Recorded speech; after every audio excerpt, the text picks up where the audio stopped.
95.5 WFMS, Jack Ryan on the road. We're broadcasting live in Bowling Green, Kentucky. You may ask what we're doing down here. Well, we're in the midst of starting our big promotion where we're giving away family vacations for 4 to come down here and experience all that is cool about the city of Bowling Green. Many things we've already talked about: the National Corvette Museum, Beach Bend and Splash Park, Lost River Cave, so many cool things for the entire family. We have the pleasure of sitting with us right now, Jamie Johnson. She is from the historic Rail Park Museum, where we are actually broadcasting from for the last couple of days. Pleasure to have you with us. Thank you. I'm glad you guys are here in Bowling Green with us. I'm coming down to Bowling Green with my family of 4, and on the docket is a personally guided train tour here at the beautiful Railway Museum. Tell us the story about what we can experience. Yeah, so when you get here to the Rail Park, the building is from 1925, so the building's over 90 years old, so you're already stepping back into history just getting here, and we have volunteers that actually take you out on the train tours, and so you're talking about people who are real rail fan enthusiasts.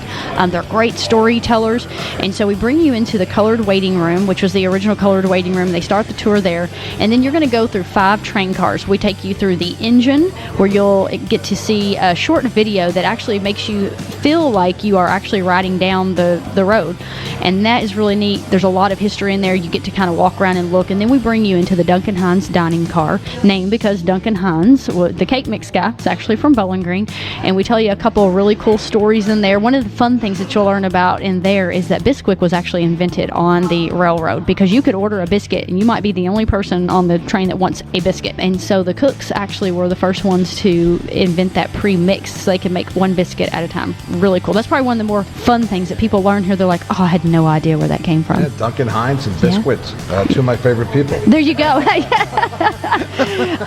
Yes, I probably have 3 boxes of biscuits in my cabinet at home. And then after that, we take you into the Pullman car, which is actually a sleeper car. There would have been 3 classes of travel types in there, and you actually go into 3rd class first. If you're traveling on an airplane, you go to 1st class first, and so people, they're really intrigued by that, how it is opposite in that car.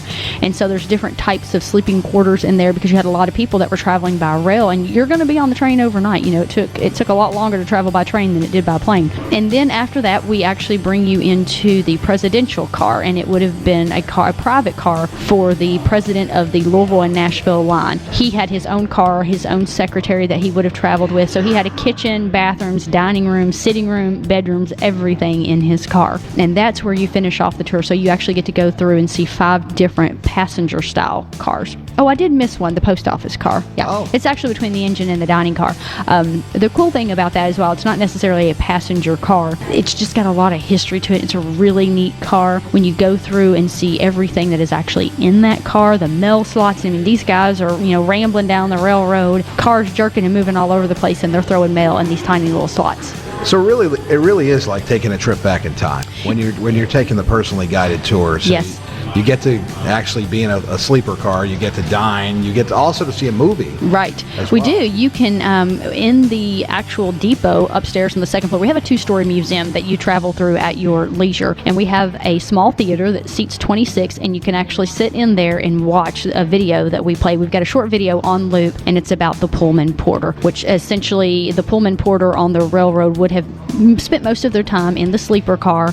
If you needed your shoes shined, so you needed your clothes pressed, anything like that, they were kind of there to service the guests and help them out with anything that they might need. Now, do you do the personally guided tours, Jamie? I do not, no. So, we're a small nonprofit museum. We got about 5 people here, and I'm the director, which means I do a little bit of everything. Sure. So I can tell you a lot about those cars. Like I mentioned earlier, we have the volunteers that are tour guides, and they are such great storytellers. And these people have, they all have really interesting and neat backgrounds. Most of them have some kind of connection to the railroad. Maybe a grandparent or parent worked in the railroad, whether it was in the rail yard or on the trains. I mean, we do have a couple of people that they're just history buffs, and they just love history. And so we really look for people who are great storytellers. And I'm not necessarily a great storyteller. I don't know about that. about that, Jamie? I try. You're weaving a pretty good story right about now. Yeah. So, well, we try to, when people come here, we really want them to have a good experience. And we've got some fun things too. It's not all just about the history. We have the largest model railroad display in the region. You're going to see nothing like it anywhere else. And it's volunteers have done that as well. There's a show club, which is a model train club. Really interesting, really smart guys who are part of that club. And they essentially design and built and put together. And it is a work in progress because they spend at least 3 days during the week there. And then they're also in on the weekend. So if you get to come in when they're there, they'll tell you anything you want to know about, not just the model trains, but the real trains too. That's pretty awesome. I love history, and that's really what the Rail Park Museum is all about. Come down here, take a trip back in time, and enjoy one of the coolest personally guided tours you'll probably ever be on. Yes. Thank you very much, Thank Jamie, you for hanging out with us. Wonderful.